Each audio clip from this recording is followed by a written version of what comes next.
আজ এখানে উপস্থিত নারায়ণগঞ্জের সংগ্রামী গণতন্ত্র মঞ্চের নেতৃবৃন্দ, সব জননেতা এবং কর্মীদেরকে আমার পক্ষ থেকে আন্তরিক শুভেচ্ছা অভিনন্দন। আসসালামু আলাইকুম।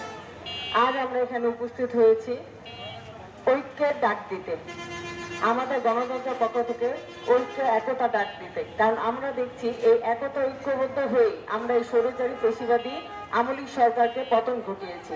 কিন্তু এখন একদল যারা এই আমাদেরকে এই অর্জিত স্বাধীনতা ক্ষুণ্ণ করার জন্য, প্রশ্নবিদ্ধ করার জন্য নানা ধরনের নৈরাজ্য অরাজকতা সৃষ্টি করছে।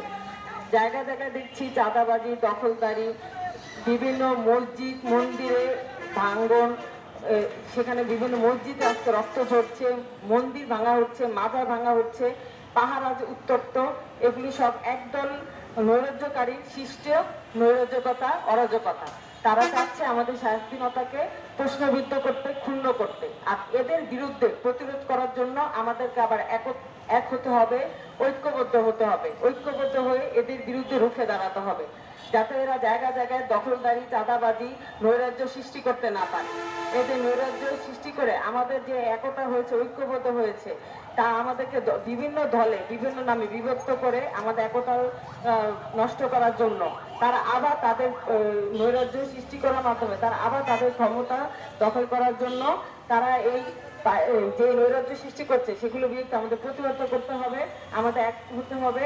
আমাদের দেশকে আবার এই নৈরাজ্য অরাজকতা মুক্ত করে দেশের স্বাধীনতাকে, সেই স্বাধীনতা আবার প্রতিষ্ঠিত রাখার জন্য আমাদের এক হতে হবে।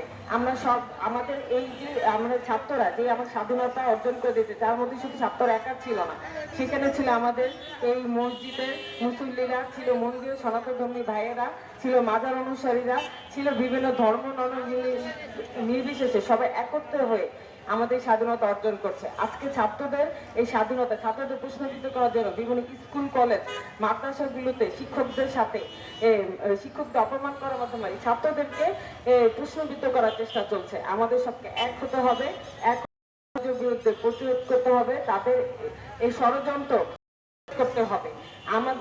আমরা এই দেশকে সংস্কার করার জন্য, দেশ ন্যায় বিচার পুনঃপ্রতিষ্ঠা করার জন্য আমাদেরকে আবার এক হতে হবে এবং দেশের এই নৈরাজ্য এগুলো প্রতিরোধ করার জন্য জাতীয় সরকার আর আমরা দ্রুত জাতীয় সরকার প্রতিষ্ঠা করার জোর দাবি যাচ্ছি। দ্রুত জাতীয় সরকার আর প্রতিষ্ঠা করা হোক, দেশের ন্যায় বিচার প্রতিষ্ঠা করার জন্য দেশের সংবিধানকে সংস্কার করা হোক। আমি আমার বক্তব্য এখানে শেষ করছি।